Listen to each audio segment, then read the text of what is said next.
السلام علیکم ورحمۃ اللہ وبرکاتہ۔ کلاس 10 کے لیے بہت خاص ویڈیو لے کر آیا ہوں۔ 25 VVI لانگ کوسچنز درخشاں اور روشنی دونوں سے ہیں۔ یہ بہت خاص ہیں، اگر آپ ان کو یاد کر لیتے ہیں تو امتحان میں آپ کو بہت فائدہ ملے گا۔ تو چلیے ہم ویڈیو شروع کرتے ہیں۔ نمبر 1 میں ہے، ذیل کے افسانوں میں سے ایک کا خلاصہ اپنی زبان میں لکھیں۔ واتر کے کنارے، ارجن یا سیکنڈ ہینڈ۔ نمبر یہاں پر غلط ہو گیا ہے، تو اس کے بعد اگلا ہونا چاہیے 2 لیکن 3 لکھا گیا ہے۔ ڈپٹی نذیر احمد کے بارے میں 5 جملے لکھیں۔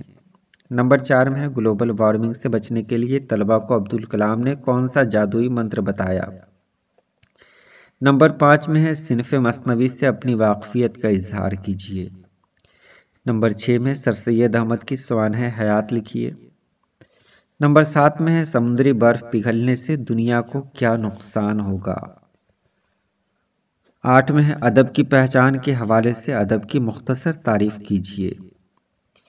9 میں ہے، درج ذیل نظموں میں سے کسی ایک کا مرکزی خیال 5 جملے میں لکھیے۔ بارش کی ایک صبح، انسان اور دیے۔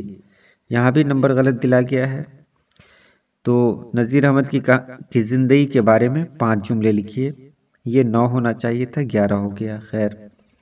نمبر 12 میں ہے، زلزلہ کے نقصانات پر روشنی ڈالیے۔ نمبر 13 میں ہے، بہار کے کسی 5 شعراء کے نام لکھیے۔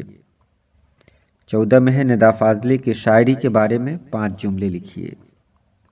15 میں ہے، پروین شاکر کی شاعری کے بارے میں 5 جملے لکھیے۔ 16 میں ہے، بیدی اپنے افسانے کا مواد کس طبقہ سے لیتے تھے؟ 17 میں ہے، غالب کے شامل نصاب مرثیہ سے کوئی 2 شعر لکھیے۔ 18 گرین ہاؤس گیسوں میں کون کون سی گیسیں ہیں؟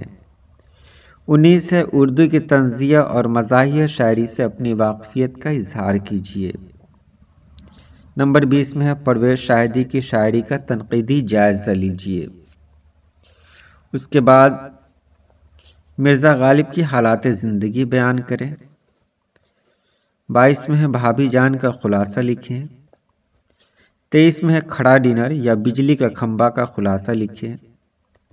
24 نمبر میں ہے، بھیم راؤ امبیڈکر پر ایک مضمون لکھیں یا نوٹ لکھیں۔ اور 25 میں ہے، افسانہ فرار کے مرکزی کردار پر روشنی ڈالیں۔ تو یہ 25 سوالات تھے جو 23 ہو گئے ہیں۔ بہرحال آپ 23 کو یاد کر لیں، یہ بہت خاص ہے، اگر آپ یاد کر لیں گے تو بہترین ہے آپ کے لیے۔ اس کا جواب میں بہت جلد پوسٹ کروں گا، تو اجازت دیں۔ اللہ پاک آپ سبھی لوگوں کو خوش رکھے، آباد رکھے۔ اللہ حافظ۔